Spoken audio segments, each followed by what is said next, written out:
Today on the show, we talk about the Swedish prospect pipeline with Lars Thorsell from the Swedish Winger podcast.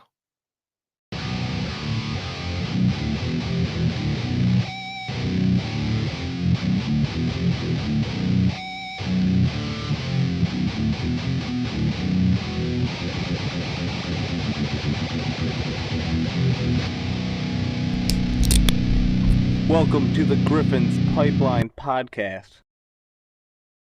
Welcome back to the Griffins Pipeline podcast. We are a podcast brought to you by the Hockey Podcast Network, and we are sponsored by DraftKings. I'm one of your hosts, Connor.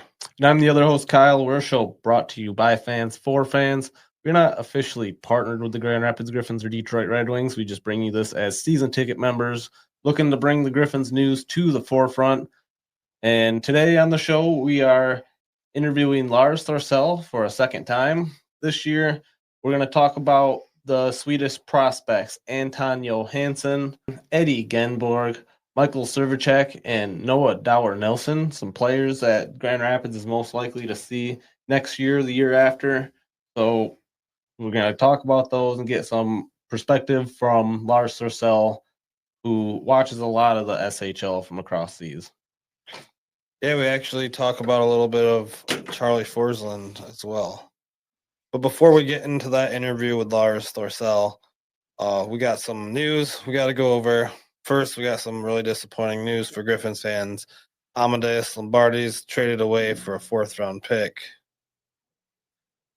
Yeah, so we lose Amadeus Lombardi to the New Jersey Devils, trade for a fourth-round pick, which he was a fourth-round pick.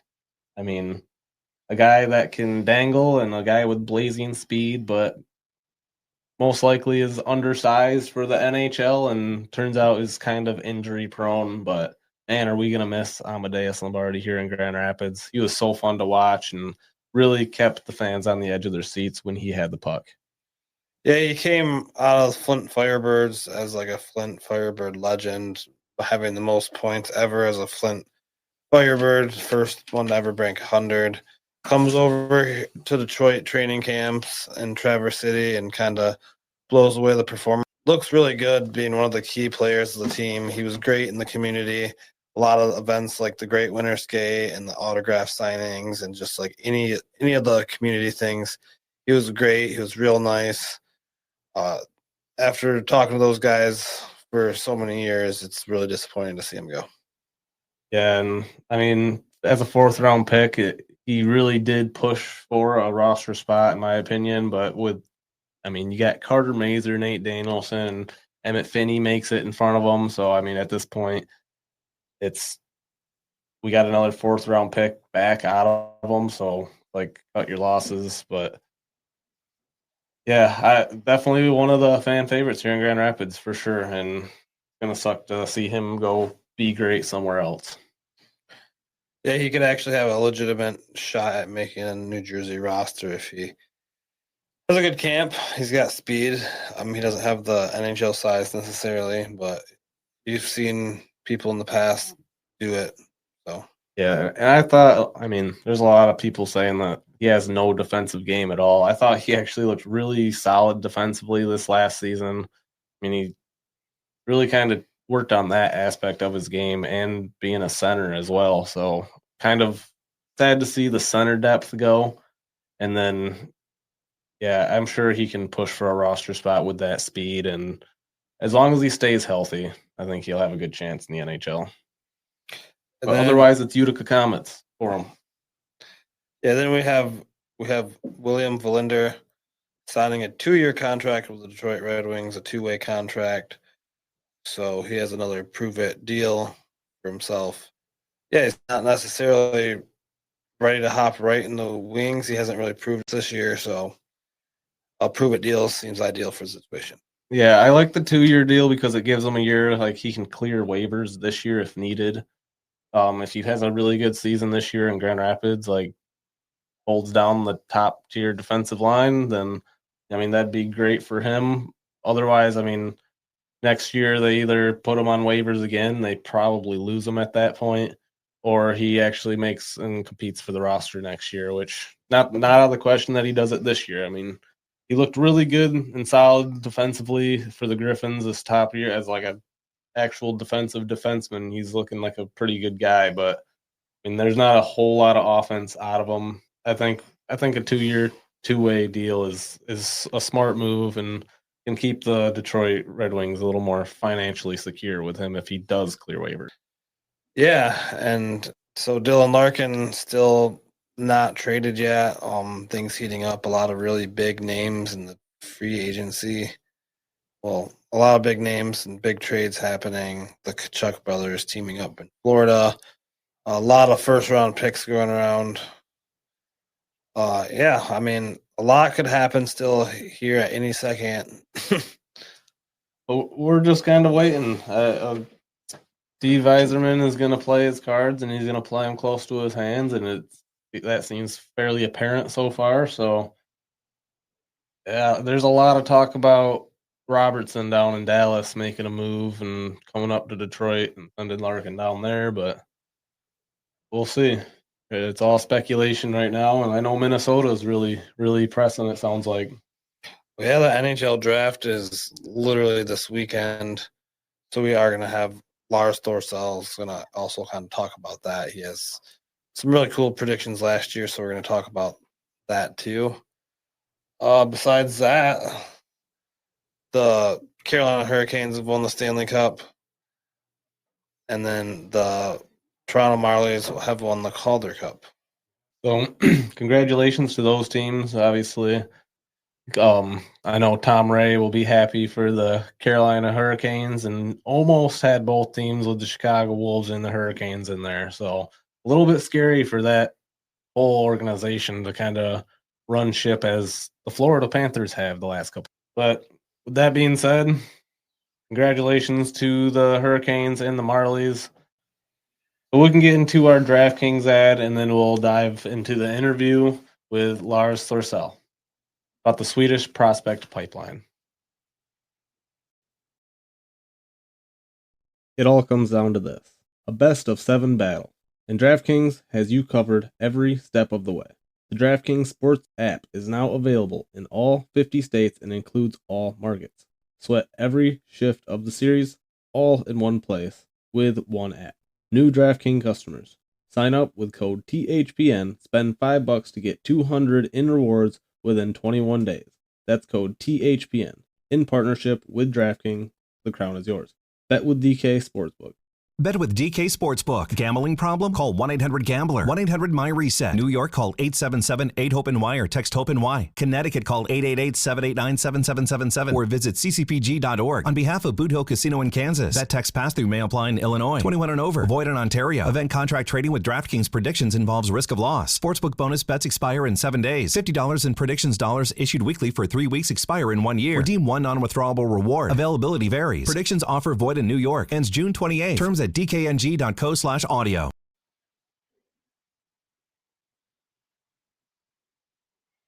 Today on the show, we have a very special guest. We have Lars Thorsell from the Swedish Swinger podcast. How's it going, Lars? It's all good. How are you guys? Doing good.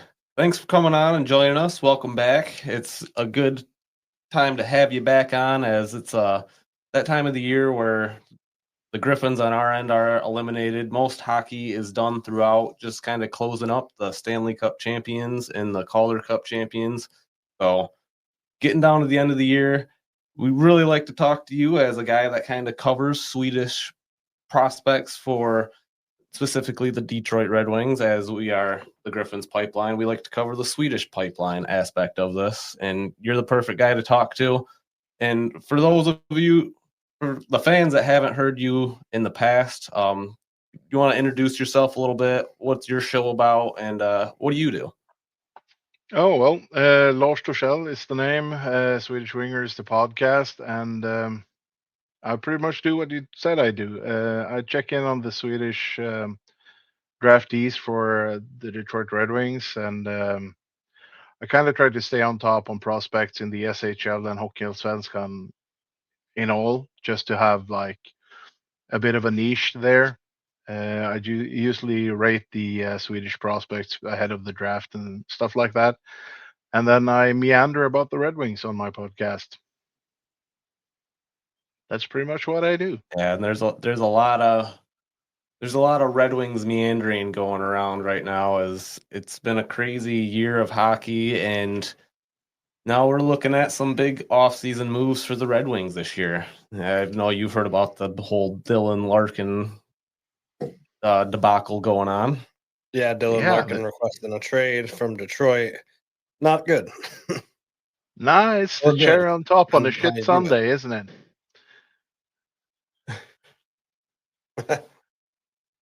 Yeah, so it's been an interesting season. Now we got Larkin wants out, and yeah, Red Wings unable to make the playoffs for the 10th year in a row. What do you got to say about that, and what do you think the next season looks like for the Red Wings now? Oh, it's going to be hard to predict the next season until we've seen the moves that will be coming. Because I think we were in for a fair few moves before the Larkin trade request. I think the Todd McClellan jerseys, they were going to be shifted out for whatever, and we'll see some kind of a youth movement. But predicting playoffs or not, I think it depends on the return. I mean, if they go the route of getting young kids, we'll miss the playoffs, but we might have some hope at the end of the tunnel. But we could also come up on top of this, getting like a left winger and a slightly worse center, and actually have a better team. So, I mean, it was all doom and gloom in Buffalo when they traded JJ Peterka for Zach Benson and can't remember the defenseman's names, M something, right? And look at them now. Zach Benson was pivotal for them in the playoffs and everything. And JJ Peterka, he's done good, but I'd rather have Zach Benson. So I don't know. It's going to be a very, very interesting summer. Yeah, I mean, there's a lot of depends on how many teams really that are willing to that Dylan Larkin's willing to go to, because pretty much knowing that Dylan Larkin demanded a trade, teams can use all that as leverage, and it's really not good for Detroit that wise. But if you got a bunch of teams who do want him, then that'll help. But what I see happen is I see a bunch of the younger players really making the roster this year. I think that it's the Larkin is the tip of the log jam finally going, and you can kind of pile him up with a couple other players like Nate Danielson maybe, or some of these, like even Kosa. Yeah, everyone wants Kosa gone now. Yeah, Kosa's another name that keeps popping up. But you could really trade some of these prospects package with Larkin, and you could get a bigger name forward or something. But this is really Yzerman's moment to really figure out what his legend is here as a GM in Detroit. Yeah, absolutely. And I think when you look back at it, I think most will agree that Yzerman's biggest mistake was pushing chips in too early, signing JT Compher and Kopp and all of those guys. We should just have sucked a couple more years. And in a way, I think him doing that was some way, in a way, to appease Larkin, who was starting to get tired of losing. And now we tried that and it failed, more or less, and now he wants out. If we just stuck with it and stayed bad for 2 or 3 more years, it would have been better in the long run. And I don't think the disappointment would have been as palpable as it is right now. Yeah, and I know like a lot of people are just kind of over Larkin as a Red Wings fan. I mean, a lot of people are just kind of sick of it all. He gets to go over, he wins gold, Olympic medal, he gets a little taste of victory, and it seemed to be like a flip of a switch for him where it's like he's just not getting that here, and he doesn't see it in his future here in Detroit. So, yeah, just he wants that taste, and his reputation in Detroit really took a hit after that. I can imagine how it is over there, but for me, as just an overseas fans, I've followed sports my entire life, and the moment a player says they want out, I mean, no player is bigger than the club, anyways. Fans abandon them, and I more or Yep. less think we should. I don't wish disasters on Larkin, but the moment he leaves the team, he's just another player for me. And that's how I work. Yep. Agreed. Agreed. And Stevie Y, he suffered for over 14 seasons just to get his success. So kind of seems a little weak and soft, in my opinion, for Larkin to just cry that much. I mean, I guess it's the newer generation nowadays. People But don't want to fight for the blood, sweat, and tears. yeah, but he's not of the new generation in that way though. But I think he's being kind of led along with his new mates in the U.S. national teams, and kind of adopted the idea that the NHL is the same as the NBA, where you just leave and go to a super team the moment you hit like obstacles. It's a kind of I a could betrayal, see I reckon. Yeah, I could see him going to play for like Columbus to try to get with Renski or find one of the Hughes brothers to play with, potentially even reunite with Tyler Bertuzzi in Chicago. All sorts of things that Dylan Larkin might want out of this. Yeah, if he goes to Chicago, it's not because he wants to win, is it? They're No. not a great team. Tyler Bertuzzi, his best. No, but I reckon the idea of So, him going to Columbus is kind of interesting as well, because there's kind of rumblings that Werenski wants out too, isn't it? So maybe they lock hands and jump ship Yeah. to the same team eventually. And wherever that is, it's going to be Kind of like interesting what because they Friese won't and have Swedish any did. collateral left. they'll all end up in Minnesota together. Yep. Minnesota will be crap for 25 years after they have had this run. Then they will have nothing. Yeah. It's like Friese and Suter, now Larkin and Werenski. Yeah, yeah, right. No. Buy them out in 5 years, 4 years. Well. Yeah.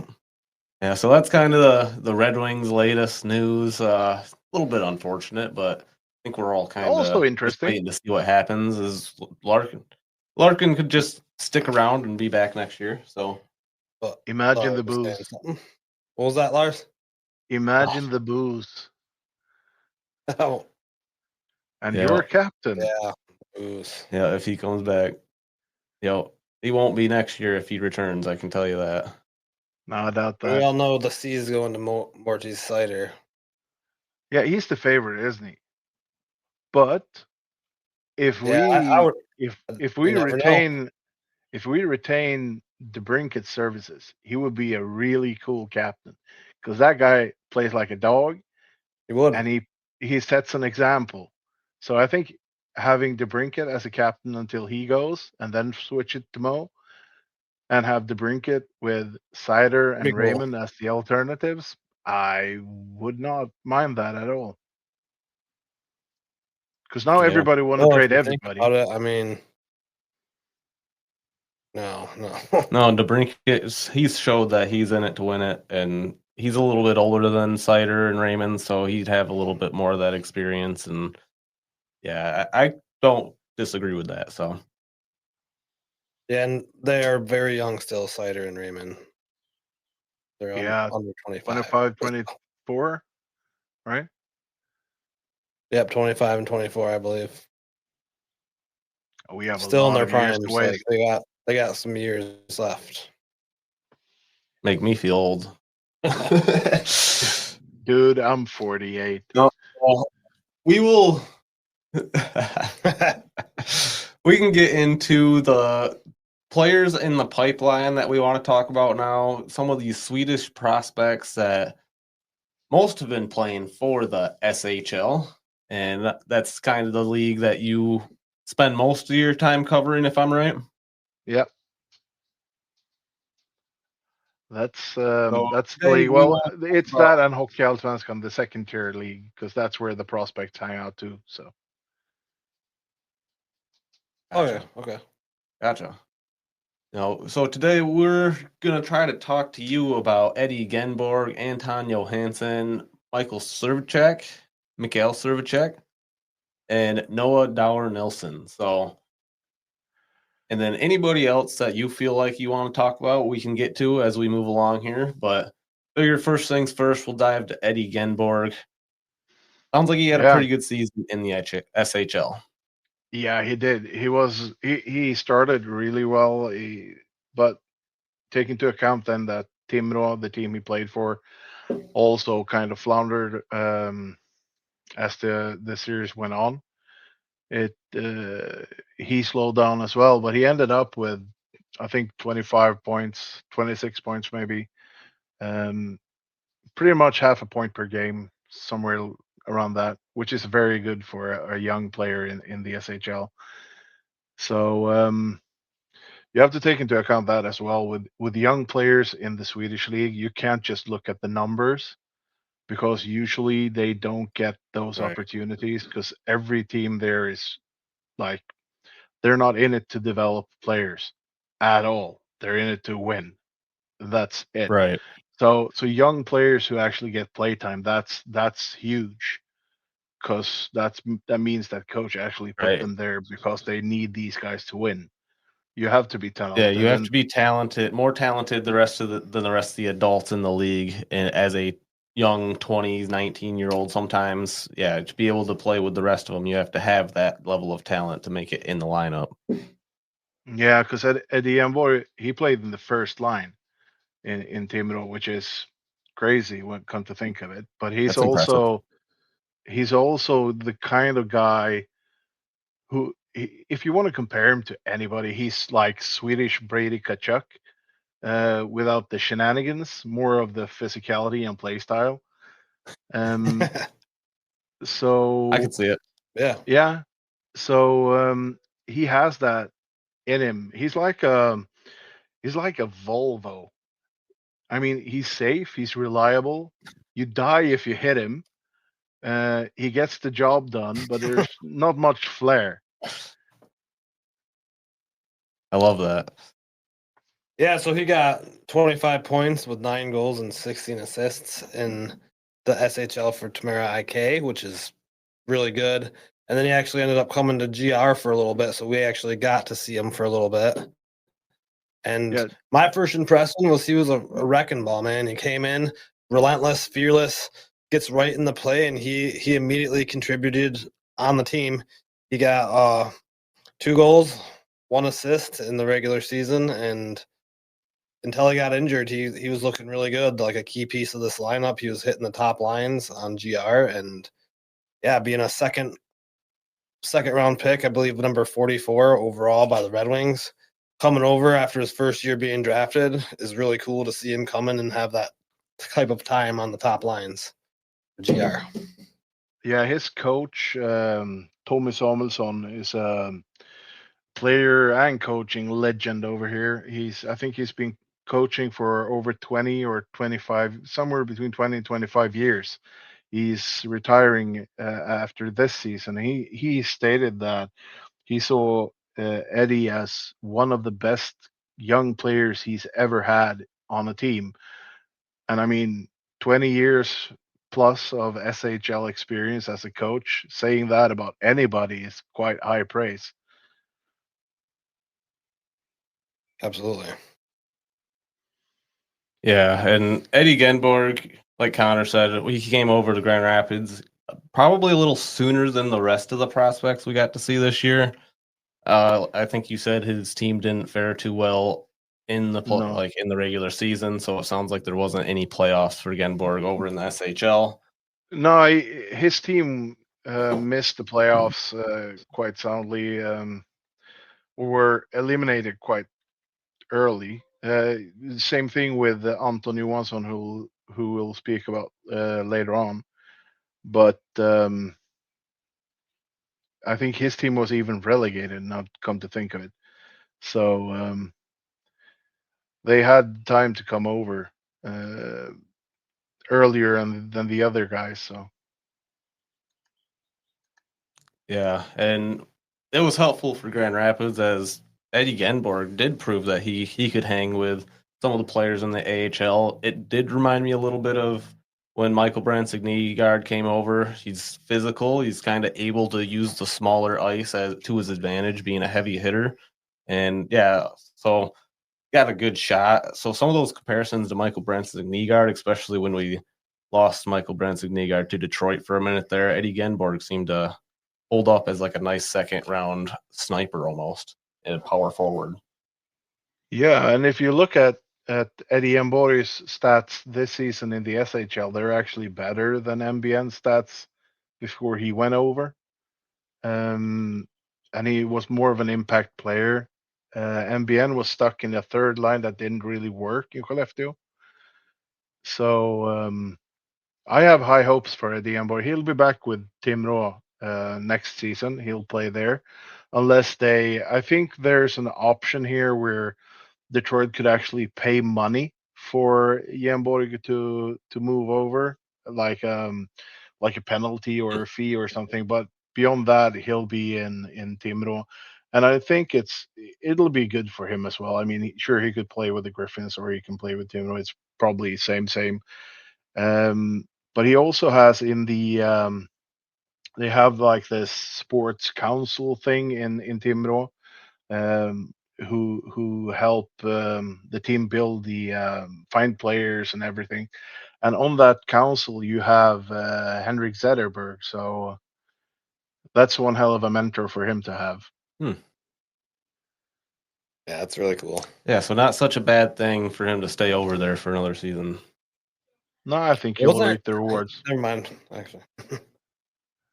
Gotcha. Well, that's Yeah. good to hear. Because yes, this is a similar situation as you mentioned with like Anton Johansson, or last year he ended up sticking around for his team. I believe his dad was the GM of Leksand, so Anton Johansson ended up staying another year, and he looked a lot better when he came back to Grand Rapids this year. So I think that's a good kind of time for us to switch over to start Well, talking. I got a few questions first about Eddie Genborg. Okay.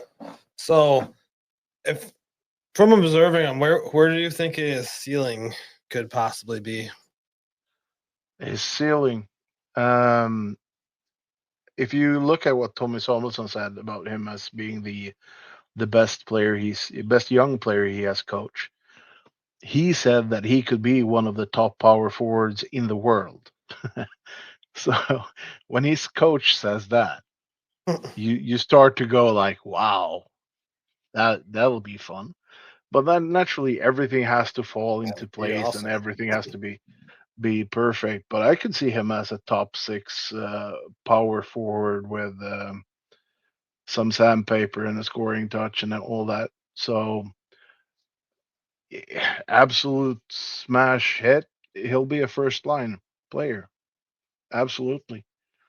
Then we get our smiling assassin in the first line. Sweet, good to hear. Yeah, a brutal one at it. So one more quick question. So what if you had to like an NHL comparison to Said him? Brady Kachuk already. Oh, Brady Kachuk. Awesome. Yeah, so Brady Kachuk without the first. shenanigans. That's one. Or maybe a Lester Tom Wilson without the brain farts. Without the horrendous acts on the ice. Yeah. Yeah, all right. Then let's move on to Anton Johansson. Yeah, Anton Johansson. What observations have you made of him during his time in Leksands IK this year? Probably didn't say that right, but you can say it right for us, please. What happened to that team as well, as it sounds like they didn't do too well this year? Now Leksand kind of imploded. They're called Leksands EF, but the S actually means just a possessive S, like they own it. Leksands. So it's from the village of Leksand. So Leksands EF means Leksands athlete. Well, basically Leksand Athletics, if you want. They imploded. They fired their coach, got a new coach. Goalies didn't work. Best players were injured. Yeesh. You can just rack it up, and eventually they fired Anton's dad. So that means he was not eager to stay. His brother actually left after the season and signed with Brynäs. His brother is drafted by Toronto. Uh, so both of them left Leksand after the season. Both seemed fairly disappointed in the team and in the club as a whole. They had decent seasons, both of them. Anton was he was carrying the second pair, sometimes up in the first pair. But as you saw in Grand Rapids, he's a solid defenseman. He hits like a truck. He doesn't shy down for anything, and he's fairly sound defensively and not useless offensively either. So he's more of a defensive defenseman, I guess, but he has some offensive like touch as well. Yeah, he had five goals for 12 assists. With a horrible team. 17 points for with the horrible team.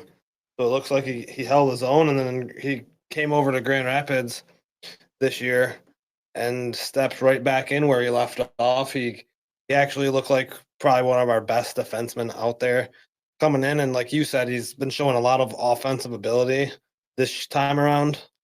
He definitely stepped up. He got 2 goals in the regular season with 4 assists. He got 6 points in 8 games, so almost a point per game in the regular season.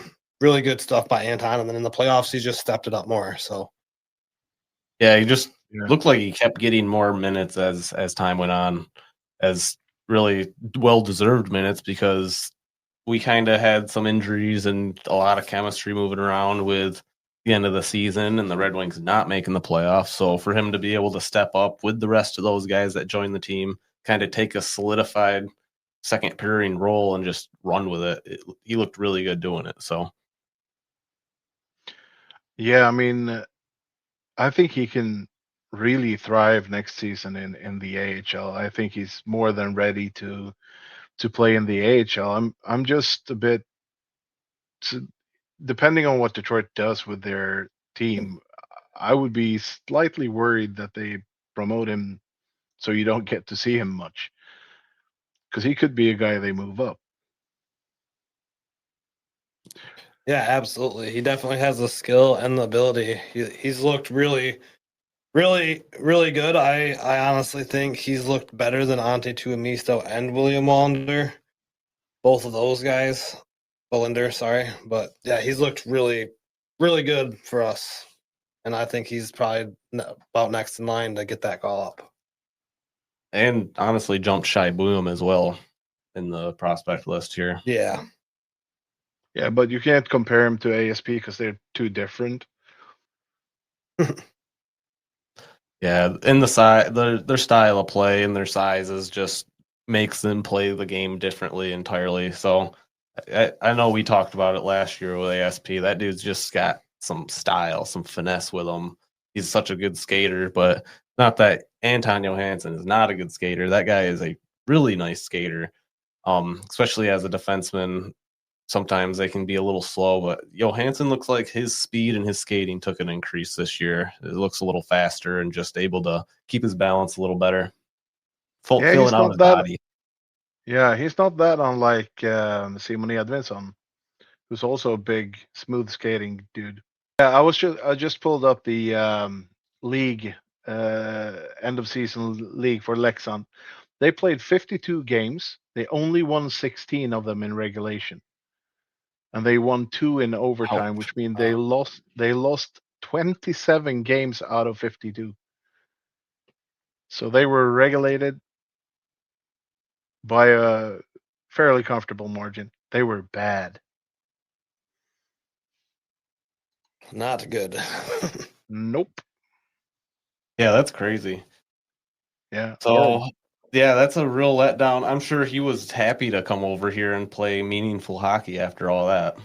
And it looks Yep. like he's going to be staying over here, whether it's GR or Detroit. Yep. So if you had a NHL player comparison for Anton, who do you think you'd kind of compare him to if you had one? That's kind of hard though, because he's kind of a strange one. Definitely. Kronwall was shorter than him, but style-wise, maybe. He likes to hit. He's kind of mean. He gets under people's skin. So there's a Kronwall element to him if you want to take a name that's more or less like household in Detroit circles. I'd say he's a bit of a Kroner in him. Yeah. But if you blend Kroner with Simon Edvinsson, maybe you get somewhere close to what he is.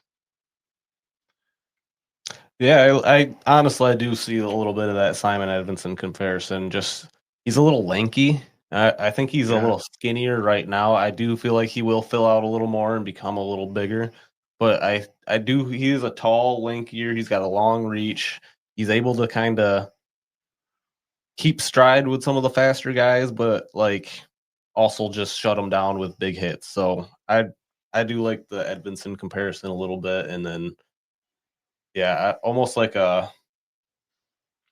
Ekman Larson or something. Yeah, older Ekman Googled Larson. it, Ekman Larson wasn't this mean when he was younger. I Googled it, and Google says Anton Lindholm or Nikolai Hamilton. So, Niklas Hjalmarsson. Niklas Interesting. Hjalmarsson from the Chicago Blackhawks Stanley Cup winning teams. Yeah, I can see that. So that should wrap us up for Anton Johansson. Figure we can move into. We'll go into Noah Dower-Nilsson first here. Figure he has signed a Grand Rapids contract for next year. What observations from the SHL have you seen from Noah Dower-Nilsson? Well, he got to play a fair bit. He got to play a lot for Frölunda, a team with championship ambitions. His biggest flaw is consistency, really. He disappears a lot from games, but you can also see he has great vision. He sets up plays, and he has a great shot as well. I think he'll do well in a second or third line role in the AHL next year. I think he can do well. He can surprise a lot of you guys over there. He needs to get a bit stronger. Yeah, I've seen some highlights. And he looks pretty physical himself. And he looks like he's got a really good shot too. It looks like he can penetrate the neutral zone really good, and he's not the fastest guy ever, but he can definitely move. Yeah, he's not slow either, so he's average, I guess, speed wise, but he has the vision. And I mean, if there's anything that's hard to like improve as you go along, it's the hockey IQ, like the vision and playmaking. So everything else you can fix. So he has the raw materials, but he has to be more consistent in games. But he had the same issue as MBN had his last season in the SHL, that the players he played with weren't like the perfect chemistry for him. He should have had like a guy who finished all the passes better than the ones he set up a lot of chances that didn't convert. Gotcha. Yeah, I hear you. So if he is to come over next year, and let's say he plays on a third, fourth line for Grand Rapids, how do you see, like, what does his defensive game kind of look like? Do you think he's more of like a two-way guy, or is he going to be kind of more offensive leaning, playmaker, sniper style? I think this will be a cultural thing. When you look at Swedish players, we constantly develop players. Since we're a small country, you develop players to play within the system of like Swedish national team and club teams. There's no player who gets to be that um, lazy defensive guy. Like you don't have to play defense. Everybody plays every role all the time. And if you're like the I'm too good to play D, you don't go anywhere. Or you have to be like William Nylander or something like that, who is head and shoulders above everyone. But Noah Dower-Nilsson will be um, schooled in a way that he can play any role, basically. So I wouldn't be worried Gotcha. about him being too poor defensively, and that's the like developmental strategy you see in Swedish teams pretty much always. There's not many times I'm guessing you've seen a Swede who doesn't back check. I can think of Oh. one, and he plays in Toronto and wears 88. That's funny. Well, that's good to hear. Just not really too familiar with his the two-way style of his play. Yeah, so he played 48 games with 16 points. He had 6 goals and 10 assists. And for those who don't know, he's a third-round pick for the Detroit Red Wings, 2023, number 73 overall. He also had 2 goals and 2 assists in 6 games in the playoffs. So he had 4 points in 6 games in the playoffs, and he was very noticeable in the first 2 playoff games they played. So there's something there. He just has to be more consistent. Just got to unlock it. Yeah, a season in the AHL is perfect for that reason. So I'm Yeah, but excited you to always see have him that. over here. And Yeah, you always have that with the young kids, though. Consistency is always the issue. yep.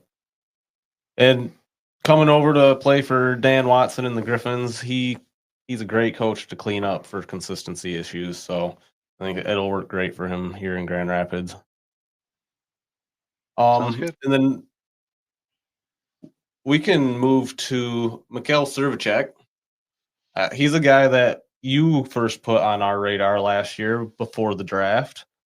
And then we Kind of drafted him. mentioned him as a guy that would be, and then we drafted him. You mentioned him as a guy that we should look out for, and now here we are talking about him because we want to know more.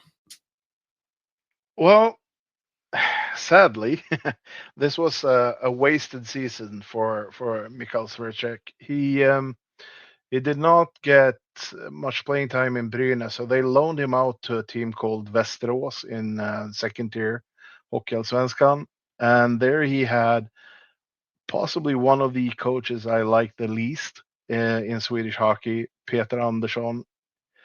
He's the Mike Milbury of Swedish hockey. Fails everywhere he goes, and I kind of hurt him a lot. I mean, it was a strange season, and then he got injured, and that injury kept him out for quite some time. He was recalled to Brynäs to play. He couldn't shake that injury, so he pretty much lost everything from, was it December to almost to March, I think he didn't play.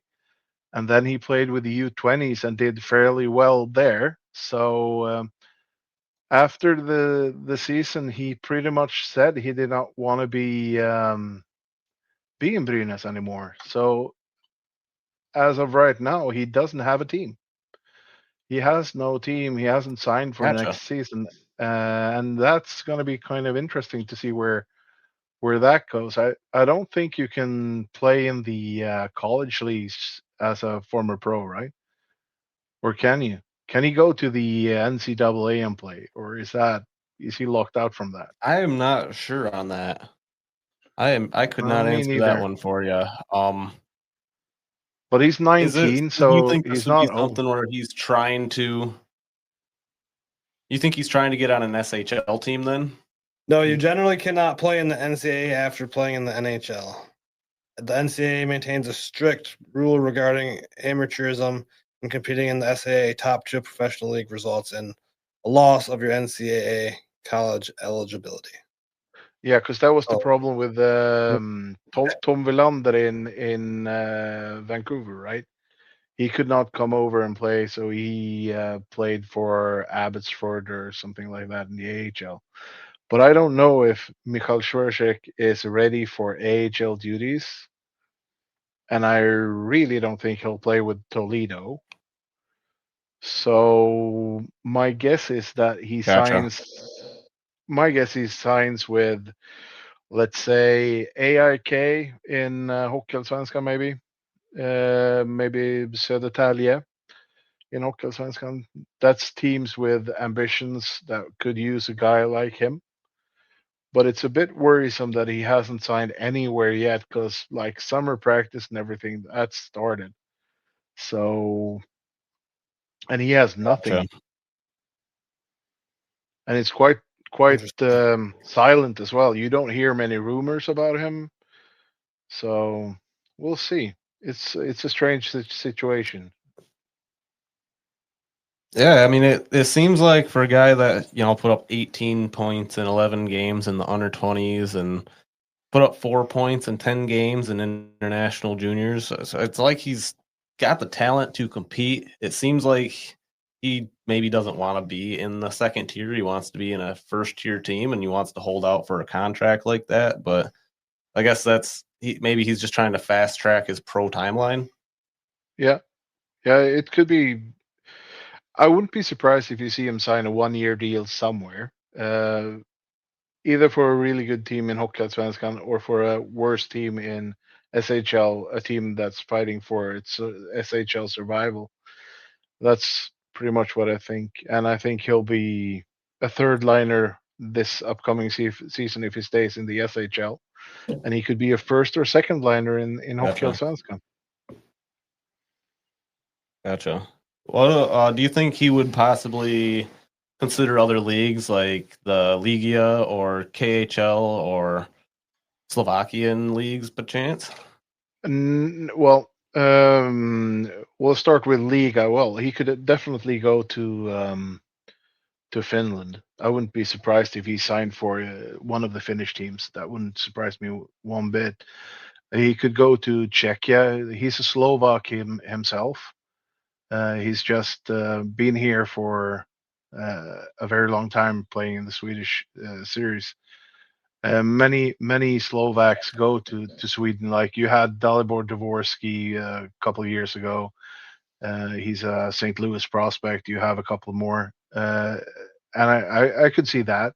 He just needs a pro team to play for. As far as him going to KHL, Yep. that turns political very fast, since basically no national team in Europe will accept a player who has signed with the KHL team since after the outbreak of the Ukraine war or invasion of Ukraine, which Okay. means he'll be blackballed from the national team, and I don't think he's ready to do that.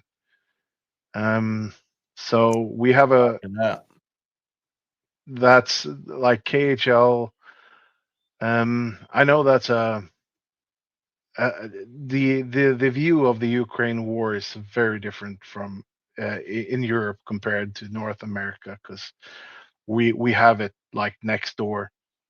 I mean, there's Russian drones crashing in Finland and everything. I mean, we honestly live on the threat of nuclear war in Europe, because Putin is threatening us every day, or more or less. So playing in the KHL would really get you blackballed everywhere.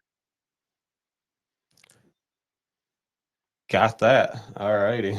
Yeah, not necessarily a good thing there. So yeah, we'll kind of have to just wait and see what happens with Michal Svrcek. Kind of an interesting storyline to follow. Yeah, did you have any sort of NHL comparison on him yet, or no? It's kind of hard to really nail it down. He's a hardworking forward, Yeah, a grinder with some finesse to him. Darren Helm with better hands. We'll take that. Cool. So last year we kind of talked about Charlie Forsland a little bit. I seen he's been making a little bit of noise. Yeah, the man, the one. I said he would never play in the NHL. It seems like he had a horrible time in Mora after signing from Falun in Dalarna. So he signed for like the next door team in Hockeyallsvenskan, and it did not go well. He did not get many chances. He was stuck in the junior series. Eventually, he ended up in Almtuna, who's bottom half team in Hockeyallsvenskan. He did okay there. And this off season, it was a bit of a shocker because no one could see it coming. He signed for Brynäs and pretty much is the Michal Svrcek replacement there. So he's coming in to play for one of the premier SHL teams, which was it was honestly surprising for everybody. I can't really say that I think he'll do great. He has a lot of things that you like in a hockey player. He's a really big and heavy guy. He shoots the puck well, but he's also kind of slow. Lacks foot speed, and I'm still skeptical.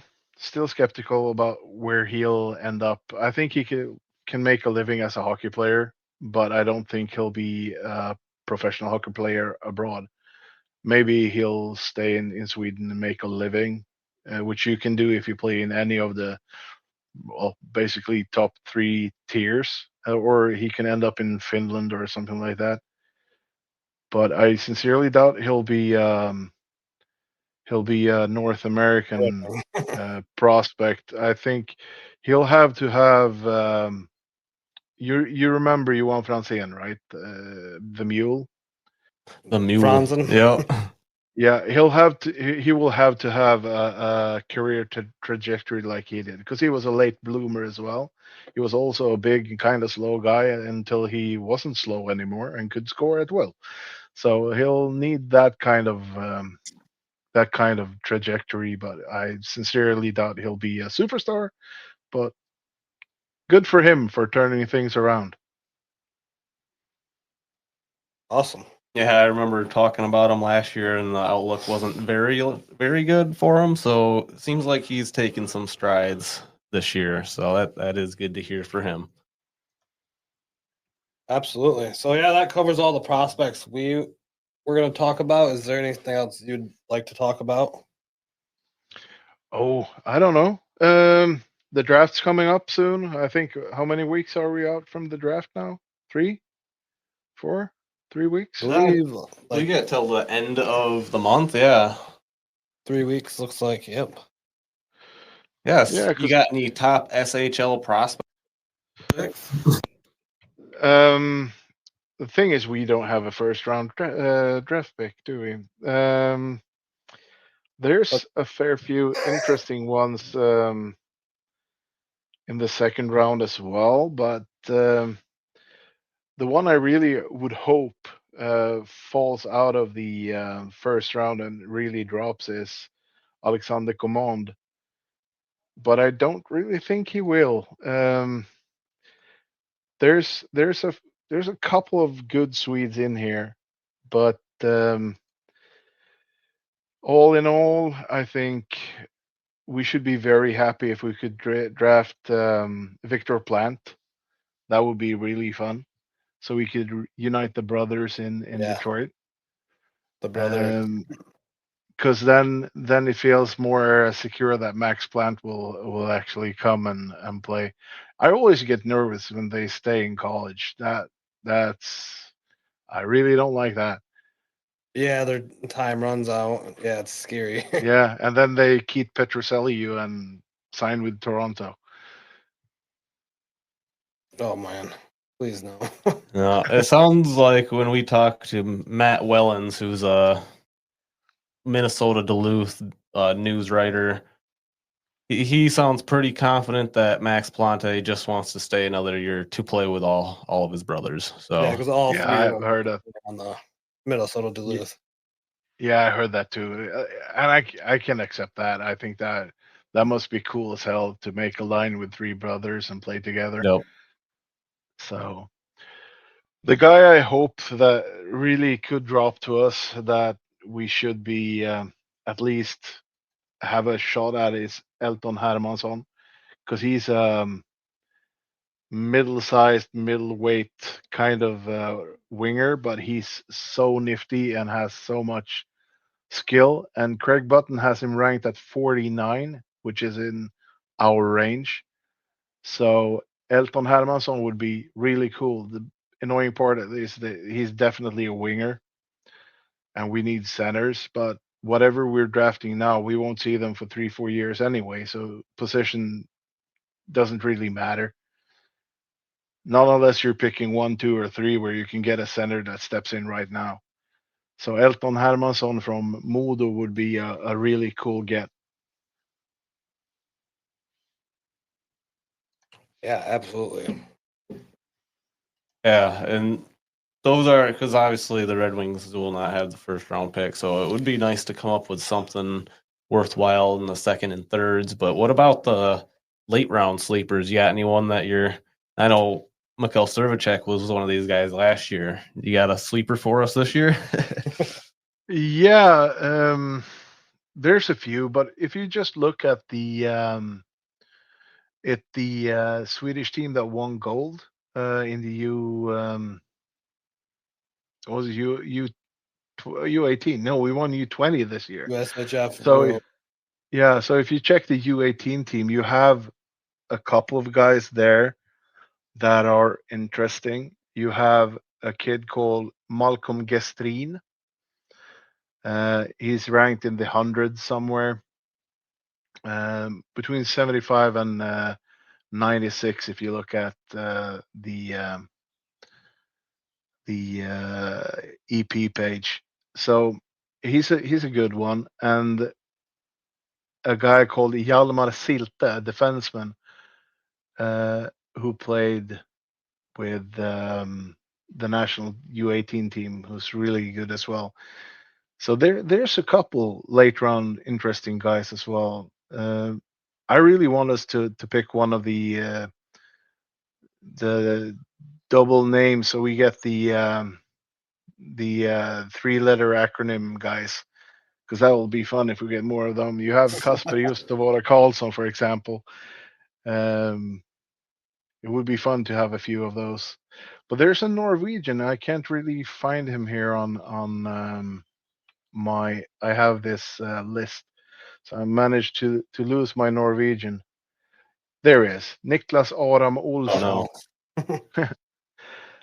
no. So he will be Gotcha. NAO then. Niklas Aram Olsson played for Örebro this year, and he's pretty much like MBN, but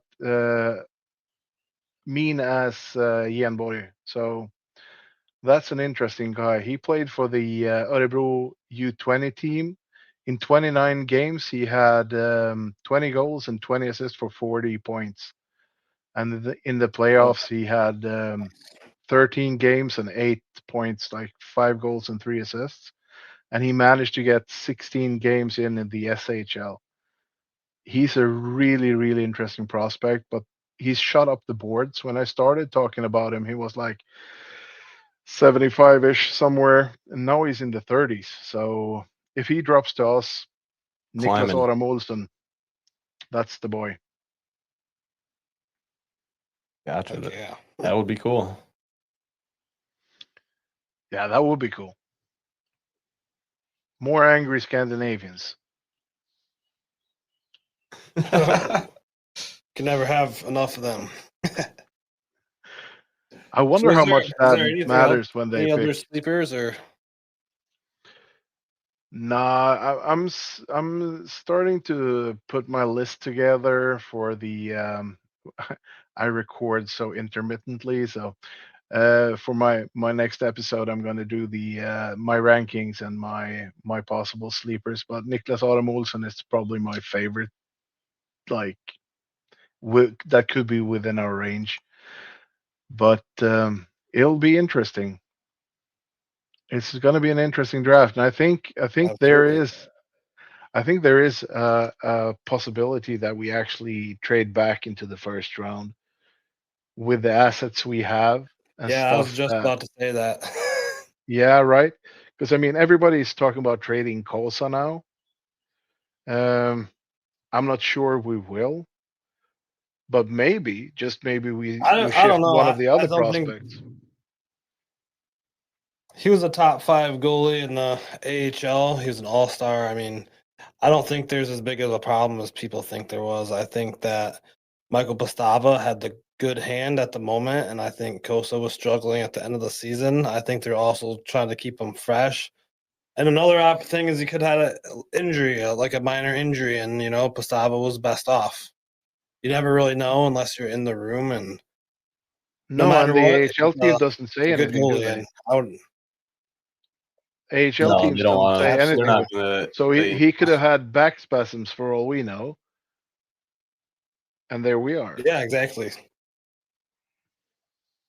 Mhm. No, No, I think no. I that's hope we hold on to Kosa. yeah, I agree. I agree.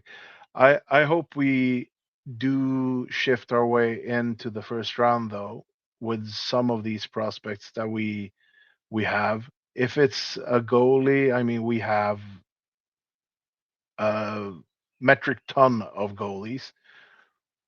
So shift one for a decent Yep. pick and see what happens. And I'm not gonna like say it has to be Kosa or Augustine or Postava. Maybe you should sell high on Postava when he's at his highest. See if you Yeah, can get a first round pick. honestly, that's almost where I'm at. So Yes, Gustavo, and it, then you still have Kosa and Augustine, or any of them could go. Honestly, we I have the agree. wealth there. Yep. Yep. And then Rudy Geidman joins the party. Yeah, Rudy Carter Guideman. Gylander. Yeah, he Yeah, played great in the ECHL. Yeah, so his stats look nice. Yeah. yeah. So, is there anything else you want to talk about, man? No, I'm good. I'm here. I'm here at your just go. If you have some questions, anything, I'm game. Apart from that, I'm just Awesome. idling Well, on Twitter, getting yelled at by Wild fans. no, I think that's gonna wrap us up for this one. We're about at an hour here. We'll kind of figured we picked your brain enough about these players, and yeah, it's always nice to hear your perspective on it. You kind of see it from a different lens than we do over there. So it's always nice to have both sides. And then coming over to North America, glad we could have an opinion on some of these guys too this year. Yeah, and then if any of our listeners haven't heard of the Swedish podcast, the Swedish Winger podcast, or Lars, go follow him on Twitter or follow his show. Actually, I'll let Lars tell us where you can find him. Yeah, so it's at Lars Thorsell on Twitter or TSW podcast on Twitter. My podcast is mainly on Spotify because I'm too lazy to register on all the websites. Uh, that's basically it. I'm on the Discord channels for Detroit as well. Very seldom because I hate Discord, but I'm easy to find if you want to find me. Um, I'm nice. I'm nice until I'm not on Twitter. Uh, I tried to stay civil, but eventually I'm not. You know, got to stay off the media this time of year. Yeah. People just say weird things, man, on Yeah, with social that being media. said, Mhm. they do very weird stuff. So that being said, if you haven't liked or followed Lars, go ahead and do that and give him some support. And yeah, once again, thank you, Lars. I hope we can talk to you again sometime. It's always fun chatting, for sure. Yeah, for sure, for sure. My pleasure. It's always fun to come out and talk about the team and the prospects and everything going around. And it's going to be a very much more interesting summer than we expected like 3 days ago. So we're off to the races now, aren't we? Yeah, Yes, we are. And that wish you the best rest of your summer, Lars. Thank you again for coming on. Same to you, boys. Thank you once again, Lars Thorsell from the Swedish Winger podcast. Thanks for the insight. It was fun talking. We always love talking to other Red Wings fans. It's a fun time. It's literally just fun. Just great to get someone else's perspective, especially in an entirely different league of hockey, such as SHL. So stay tuned for the next couple episodes. We'll be doing an episode next with Joe Pohorales from the Herald Net Sports to cover the WHL's favorite, Carter Bear, the first-round draft pick of the Detroit Red Wings. So we'll kind of give you the insight on some Carter Bear from a WHL perspective. If you like what you heard today, feel free to subscribe, like, follow on whatever platform you're listening on. Don't forget to subscribe and follow to Lars' show too, the Swedish Winger. We do a lot of giveaways here on our show throughout the season, so if you stay tuned, you could find yourself at the Van Andel Arena watching the Griffins and free tickets. Yeah, until next time, go Griffins. Go Griffins. Thank you for listening to the Griffins Pipeline podcast. If you enjoyed the show, give us a 5-star review. We are part of the Hockey Podcast Network. We are not partnered with the Grand Rapids Griffins, Detroit Red Wings, or Toledo Walleye. We are not experts. We are just die-hard fans looking to make a community with others alike. Let's go Griffins Nation. Join the fun, like, and follow us on Facebook and X, or call into the show and have your opinion heard 1-616-319-1175. Thank you. Grand Rapids Griffins, Toledo Walleye, and Detroit Red Wings. Players, coaches, websites, and social media. Thank you AHL.com, NHL.com, ETL.com, EliteProspects.com, and anyone else putting out information on the teams. Until next time, go Griffins. Go Red Wings, go Walleye.